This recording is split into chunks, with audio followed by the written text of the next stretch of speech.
So I'm back again with the Daily 5 to discuss Chapter 5, which is read to someone and listen to reading. So without any further ado, I will get started. And this is actually where I spent a lot of time rereading the book because I've read Daily 5 several times before. So rereading the book and really thinking about what does listen to reading look like in my classroom. I didn't really have it established as like a Daily 5 type option. It was part of my learning centers that I would do in the afternoon. So number one, how will you instill the importance or urgency of listening to reading in your students, and especially those students who have had little lap time done at home? Well, very fortunately for me, most of my students have had extensive experience with books and having lots of lap time and bedtime reading at home. So kids come in loving books and really excited about books, and they want to learn how to read them. A lot of them are still like not sure how that's going to work yet, but they're very eager to do anything that has to do with learning how to read a book. Also, obviously, I'm full of enthusiasm, and I say from day one, like, we are readers.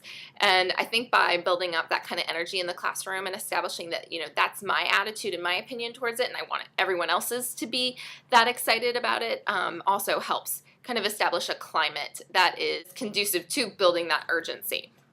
So the next question asks, what devices or strategies are you going to use to conduct listen to reading?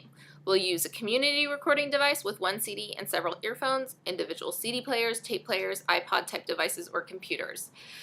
So I have I have a CD player that has a shared jack or thing, whatever you call that, for 6 headphones in the classroom. And this is what I used in my learning centers last year when we did the listen to reading.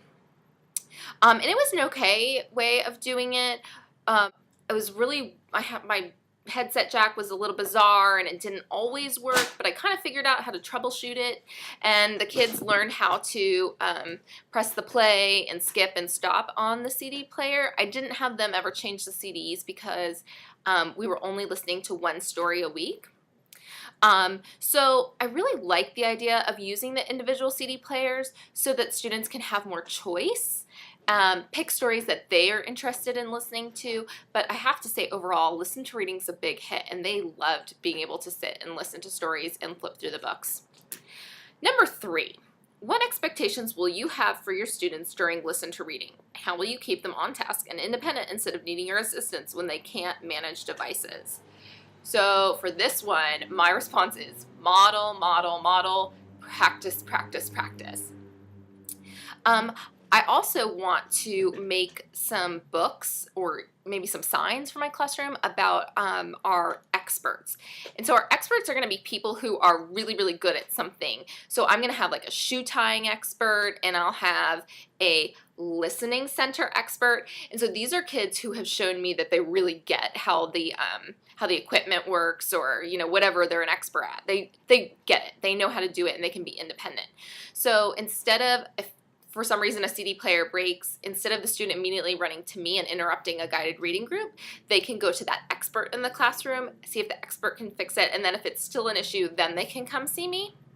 So hopefully that will help eliminate the need to interrupt me or manage. But I really think the first few weeks, showing them over and over again, having different students come up and practice, really letting all the students practice pushing the play button, skipping stories to get to the right one, just so that they really know how to use it before I let them go and do it entirely independently, is going to be very, very important.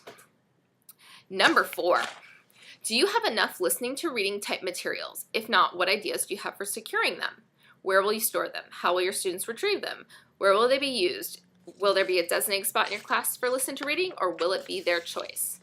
Okay, so I have enough listen to reading materials so the students can do about 1 story a week.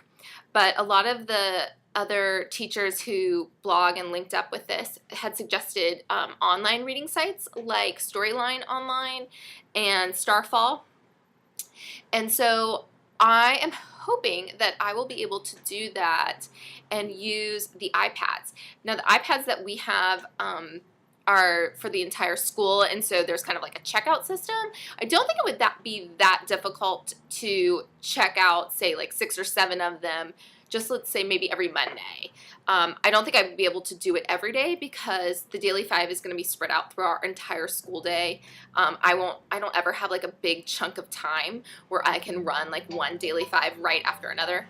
Oh, that's my phone. So the students could use the iPads with those online type story programs where they could be listening to reading and looking through a book on the iPads. I also would love to get some portable CD players, and I've seen again on other teacher blogs how they would put the portable CD player with a couple different books, the CDs, all into a bag, like a little tote bag, and then the students take the tote bag, they can go wherever they would like in the classroom and listen. I'm totally fine with them sitting wherever. I think if we do the iPads though, and obviously if I'm doing the big CD player with the jack and all 6 headsets, then we'll have to stay in one place just because they can't wander off to wherever. They have to stay close to the CD player. Now, something new that is happening at my school this year is every student is required to bring in their own earbuds. So I'm mixed about how I feel about this because one, I don't know how safe they really are for kids. I know that there's child-specific earbuds that are volume controlled so that the volume can never hurt their ears. And then number 2, I'm trying to figure out how to manage them. So as of right now, I'm thinking put a piece of tape around the cord, write their name on the tape, and then have their own individual baggie. And then I'm not really sure where the baggies will go. Maybe in their book boxes, maybe I'll keep them in a bin near the listening center, or maybe I'll just save that for when we do go to the computer lab. I'm not sure yet. We'll see how that goes. Okay, number 6.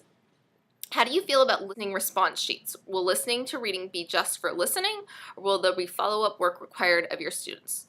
If there is reading response sheets, what will they look like? So I haven't really done much reading response in the past. I think as of right now, at least for the first half of the year, I will not be doing a reading response. I really want them to be listening. I'd love for them to be tracking the print. And so if they're worried about getting through the story and then drawing a picture quickly before, the time is up, just doesn't seem like the benefit of listening to fluent reading, listening for expression, just being really engaged in the story. Like it becomes a secondary thing and the worksheet or the response sheet becomes the primary, and I don't want that to happen. The few times I have had students do listening response sheets at the listening center, they just rush through them. They weren't done nicely. I just got the impression that they weren't that valuable. So we'll see the first half of the year. I don't think I'll do them. I might do it in the second part of the year, especially with students who are better readers and writers, and kind of see how it goes with them, and then maybe it'll be something I'll do with everyone, because I do obviously think that responding to reading is important, but maybe just not in that format. And number 7, how can the station be differentiated to meet the various learning profiles, interests, and or readiness of your students?